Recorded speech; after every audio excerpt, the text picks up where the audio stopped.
I'm Jasper. I'm a staff engineer at codesandbox, and today I'll present how we actually built a Node.js-compatible runtime and how it works internally.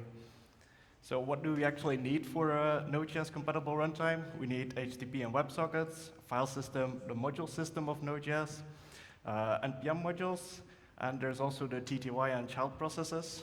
There's a lot more to Node as well. So for a lot of our modules and implementation of Node, we could rely on existing NPM modules like assert, zlib, buffer, events, path, string encoder, URL, readable, streams, crypto. They all already exist on NPM, so we could just reuse them and plug them into how we built our Node runtime. But we also had to build a lot of stuff ourselves. For example, Node processes don't really exist in the browser, but there is something called web workers, which we can utilize to emulate Node processes, which we do by spinning up a web worker, which we then send the whole file system and load some WebAssembly modules. For example, our transpiler is written in WebAssembly, and also some crypto and compression libraries are written in WebAssembly. And when it's all finished, it sends ready back to the main thread, and then we run this node command, for example, node index.js, and then it runs the actual file in a Node environment or Node compatible environment. And when we spawn child processes from a worker, we do the same thing. We call from worker to main, spawn this process, and then it does the whole handshake again, which is necessary because we have to work around a bug in Safari where you can't use web workers inside web workers.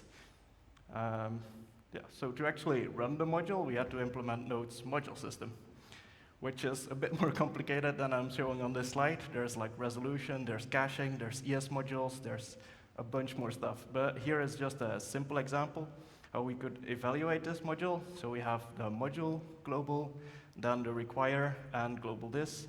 And then we use those things and wrap your code in a function, which gets past these globals. And then it actually thinks it's inside Node, but it's actually running inside a browser. Most Node applications also use the file system. So for this, we built a file system completely from scratch that is completely Node compatible, which works by having a whole file system state in the main thread, which is our source of truth. And then whenever we spawn a worker, we send the whole file system. And then whenever anything happens in a worker related to file system, like writing a file, changing a file, deleting directories, creating directories and files, we actually notify the main thread, which then broadcasts this to every possible worker in our Node environment. So we have eventual consistency, and we can ensure that we have synchronous file operations, which is a must for Node, and also ensures that our file system operations are insanely fast, even way faster than Node itself. For Node, you also usually want the server part, which is HTTP and WebSockets. This is a bit more complicated. So we start at a worker where you do a new HTTP server, for example, on port 3000. Then we send that message to our main thread, which has a sort of manager called the preview manager, which checks if the port is already used. If it's used, it'll throw an error. If it isn't used, it'll open an iframe, which we call our preview relay, which runs on a unique domain name. We host at codesandbox. For example, here it's the ID dash the port. IDs get generated when Nodebox renders the first time. And then we register a service worker on that relay, which handles every possible request on that domain. So we can then, when the service worker is ready, send that to the relay, then back to main, and then back to the worker, saying it's ready. And then you get the listen event from the HTTP server. And then we also call a port opened notification to our client, which is, in our case, usually Sandpack. And then you can open a preview iframe on said domain, like the ID dash port, and then the wildcard domain. And it will actually render the application that you requested from your Node service. WebSockets is kind of similar. We inject code every time you render a preview, which overrides the WebSocket global.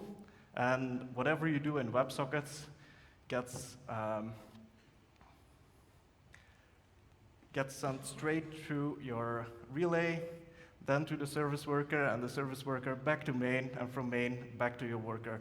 And actually, we parse the WebSocket packets inside the worker instead of inside the client. So we actually just send straight up the package you sent, and then we use the WebSocket library on NPM to actually process it. So we spawn a client and a server every time you open a WebSocket. So the actual TCP connection is handled inside the node worker, and we just send the raw packages. And then for response, it goes all the way back every time. And when that's all implemented, we have a basic server running, which can do pretty much everything Node can. This is a really simple example with Hello World, but you can host like static file servers. There's WebSockets also work, so it's pretty advanced. And then you can try it at nodebox.codesandbox.io. We have templates for Next.js, normal Node, which was like the Hello World example, and then Vite and Astro, we also have that. Thank you for listening to my talk.